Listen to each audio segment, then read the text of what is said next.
While I was in the United States as a social worker, I learned through my wife about 2 children that were living with a grandmother and needed help. Miriam sent me updates from these children. She sent me a picture.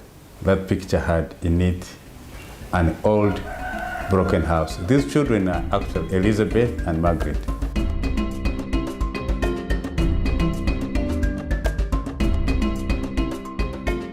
I shared this picture of the house with my friends in America. They were shocked that people could live in those conditions. So together we chose to build for this family a house. But also I was able to learn that Elizabeth had lost her whole family, which would have been naturally her support system, which would have cared for her, which would have paid for her health care. She was now in her late 70s, looking after a 5-year-old and 7-year-old grandchild, helpless. She had no assets, she had no savings, she had no insurance. But I also learned that Elizabeth was not the only one.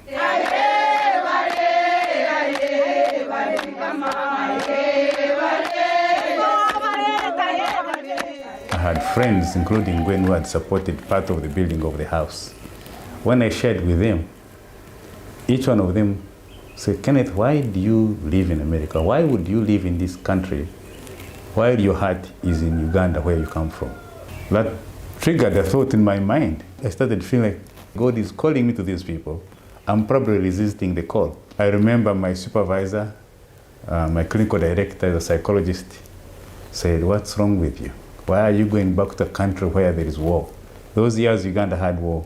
But by that time I was convinced that that's what I needed to do.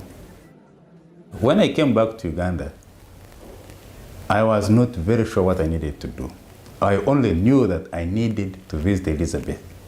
And when we became closer friends, she told me about another old woman called Naomi, who was friends with her, and their friendship was because Naomi would bring banana peels from the garbage at the market to Elizabeth, for Elizabeth to feed her pig. In return, Naomi would once in a while spend a night at Elizabeth's shack, because Naomi was living on the streets. And when I met Naomi and heard her story, they started telling me others. They became 8 older people, mostly women, that I would visit regularly. During these visits, all these seniors were telling me the same stories. They would tell me about how they have lost their family, about how they are lonely, about how they have no help. And I also didn't have much help other than listening. But I thought if they came together weekly and talked about these struggles together, it would lighten their heart. So we started meeting at Elizabeth's house, which we had built before, every week. They would come, would talk, would sing, and they enjoyed meeting together. But when this happened for several days, they loved to stay. They would stay so long that now I needed to feed them. So we started providing a meal at every time they meet. And we continue to do it. Whenever they meet, we provide a well-balanced, nutritious meal at the weekly fellowship. This has been, I think, the most important intervention in their lives. So that visit I used to make to Elizabeth continues now to other old people. Elizabeth has also since passed away, and we call it a home visit. So the week we don't have a fellowship, we visit at home. So that's how ROTOM was born.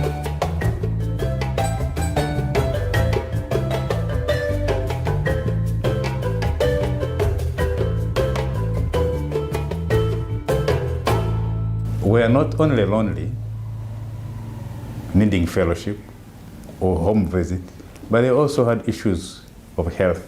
They would fall sick. And that is the time I remember I reached out to my friends, and he told me, Kenneth, you know, we could do something similar to Compassion. We could do a sponsorship for old people. So that's how we started what we now call ROTOM Senior Friendship Program. And this is a program where we connect an individual or a group of people to an old person in Uganda. When we came in, both in Mukono and in Kahama, the seniors had so much pain. But as they came to ROTOM and were taken care of, they received health care, they received food, their grandchildren went to school, the pain was eased. We are now supporting hundreds of grandmothers with thanks to Stephen Lewis Foundation, but also personal friends in Canada started helping us.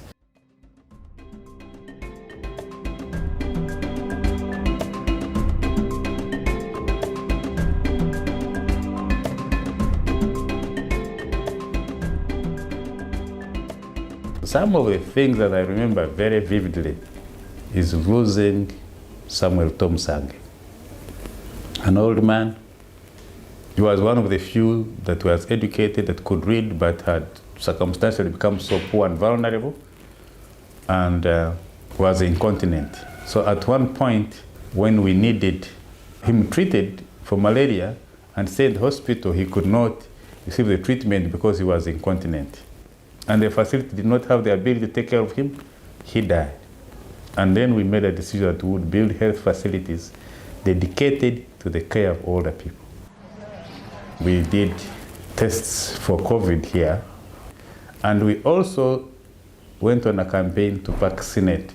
I can proudly say that ROTOM has the highest COVID vaccination rate in this country, because 98% of all older persons we support have full vaccination, and over 50% have a booster shot. And with that, we were able to protect the old people against COVID. I moved around North America, Canada, and USA, and Uganda, raising awareness about that need until we built 2 health centers. ROTOM health centers are the only health facilities in the East African region dedicated to geriatric care. We actually are now proud to say we are centers of excellence in geriatric care in Africa. Right now we have grandchildren of older persons who support learning from the kindergarten to the 4th grade, and those who qualify from the high school to go to college through the ROTOM Champions program. The ROTOM Champions program is a program currently supported by Beautiful World in Canada, and this program supports mostly young ladies and a few men now who are grandchildren of older people to attain post-secondary education. Over 100 have qualified with degrees and diplomas and certificates, and all of them are gainfully employed. They're employed because this program not only pays tuition, not only provides the needs at school, but also helps with counseling, helps with mentoring, it helps with employment preparation, and by the time the girls graduate, they are ready for work.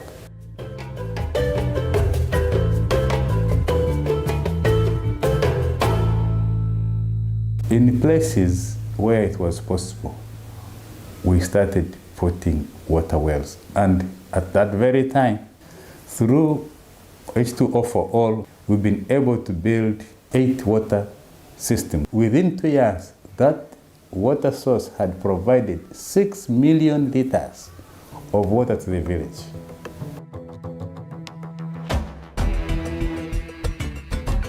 An American friend of mine knew ROTOM very well, and at the same time knew the needs of older people in Ethiopia. And he invited me to go to Ethiopia. When I went to Ethiopia and I saw the need, I just thought, how can we help them? I asked the Ethiopians, would you find a young person?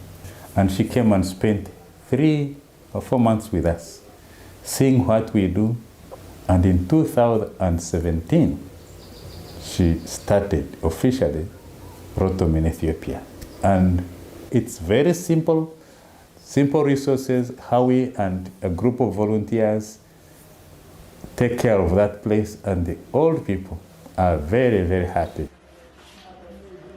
We are seeking grants and donors to invest in our long-term care. If it works, it will not be an investment only for helping the ones we support now, may be an investment from which we can learn how to do long-term care in Africa.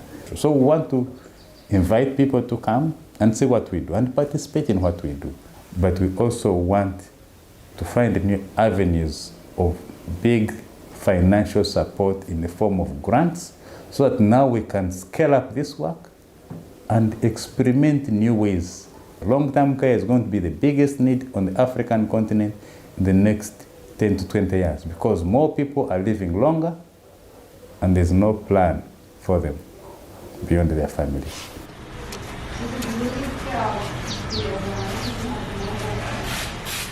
We are thankful for the work we have done. We've supported over 2,000 older people. Some have passed away, but we are glad that they have passed in dignity. They have passed knowing that they are cared for. They have passed receiving good health care. And they have passed after their grandchildren, whom we've supported, qualifying and having a livelihood.